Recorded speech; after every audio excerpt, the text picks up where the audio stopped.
Muslim yang tinggal di tingkat atas menara Burj Khalifah perlu melambatkan berbuka puasa berbanding mereka yang berada di tingkat bawah.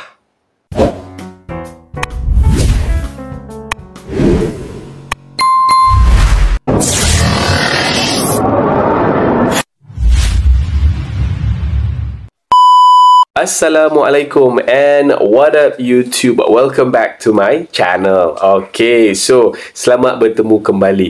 Okay, so untuk video kali ini kita ada satu perkongsian yang cukup menarik. Tapi sebelum tu jangan lupa untuk like, comment, share dan subscribe channel saya dan tekan butang loceng. Okay, so untuk video kali ini saya nak kongsikan satu info yang sebenarnya dah lama tapi saya rasa ramai lagi yang masih belum tahu. Korang tahu tak? Korang kenal tak Menara Burj Khalifah? Kenal kan? Menara paling tinggi di dunia yang terletak di Dubai. Okey.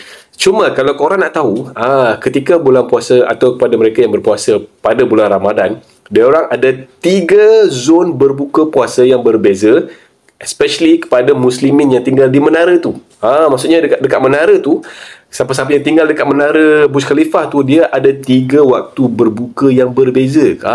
Macam mana tu? So kalau korang nak tahu, stay tune dan jom. Dalam fatwa yang dikeluarkan pada 2011 oleh Mufti Besar Dubai, pada ketika itu beliau mengarahkan setiap Muslim yang berada di dalam menara itu untuk berbuka puasa mengikut waktu yang berbeza bergantung kepada tingkat berapa yang diorang berada.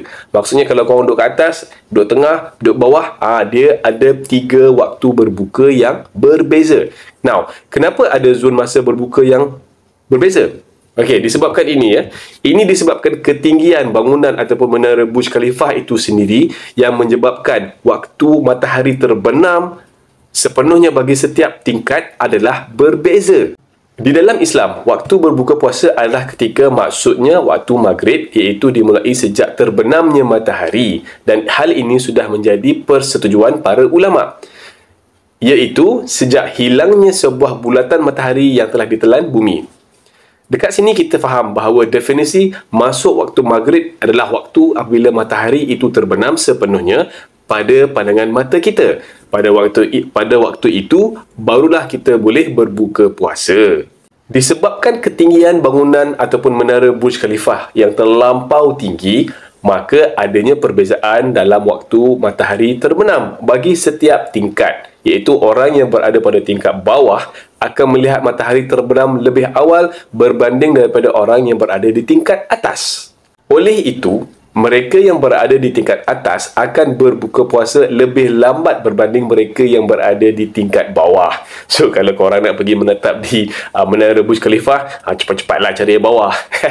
Gurau. So, maksudnya di sini guys, kalau korang berada di tingkat bawah, korang berbuka puasa lebih cepat berbanding mereka yang berada di tingkat paling atas. Bayangkanlah, menara tu 868 meter tinggi kan. So, ada perbezaan masa untuk berbuka puasa. Okay? Alright. So, Dr. Ahmed Al-Haddad, iaitu Mufti Besar Dubai, mengatakan Burj Khalifah ni mempunyai ketinggian lebih daripada 828, maafkan saya. Okey, dan mempunyai 160 tingkat. Disebabkan perkara tersebut, waktu berbuka puasa perlu dibahagikan kepada 3. So sekarang ni, menurut Mufti Besar Dubai, dia sendiri beritahu dekat menara tu ada 3 zon berbuka puasa yang berbeza.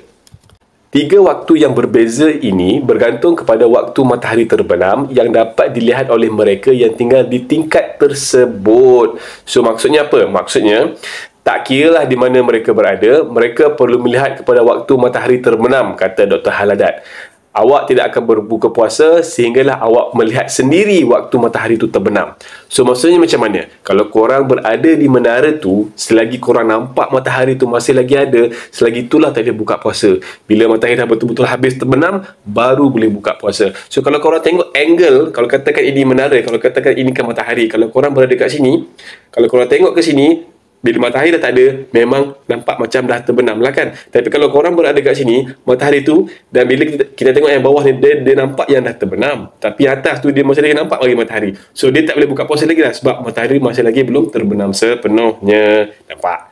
Okay, so dia 3 berbeza. Dia berbeza macam ni. So selagi korang nampak matahari tu, ataupun sesiapa yang berada di menara tu, kalau berpuasa, selagi nampak matahari tu, tak boleh buka puasa. Kena betul-betul terbenam. Gitu. Mereka yang tinggal di tingkat bawah, iaitu tingkat 80 ke bawah, boleh berbuka puasa sama seperti orang lain. Okey. Bagi mereka yang tinggal di tingkat 80 hingga 150, iaitu bermula pada tingkat 414 meter ke atas, waktu berbuka puasa bagi mereka dilambatkan selama 2 minit daripada tingkat bawah. Ia sama seperti solat isyak. Ia perlu dilambatkan 2 minit. Manakala waktu subuh pula dipercepatkan 2 minit lebih awal daripada tingkat bawah. Sama juga untuk mereka yang berada di tingkat atas. Kalau waktu solat isyak contohnya, dia lambat 2 minit. Tapi kalau waktu subuh, dia kena awal 2 minit daripada orang bawah. Bagi mereka yang tinggal lebih daripada 150 tingkat dan ke atas, iaitu ketinggian 800 meter dan ke atas, waktu berbuka puasa perlu dilambat 3 minit berbanding dengan tingkat paling bawah. Untuk solat isyak pun sama, kena lambat 3 minit. Dan untuk solat subuh pun sama, kena awalkan 3 minit. So, itu perkongsian saya untuk hari ini. Sedikit sebanyak, semoga anda mendapat info. So, sekarang korang dah tahu, dekat Burj Khalifa tu, dekat menara Burj Khalifa tu, ada 3 zon waktu berbuka solat yang berbeza. Menarik bukan? So, lepasnya kalau korang pergi, jangan lupa untuk semak korang berada di tingkat berapa. Jadi, sekian saja untuk video kali ini. Terima kasih kerana sudi menonton daripada awal hingga akhir. Kalau korang seronok dengan konten-konten macam ni, jangan lupa untuk like, komen, share, subscribe dan tekan butang loceng. Okay, so sehingga kita bertemu di lain masa. Assalamualaikum and adios.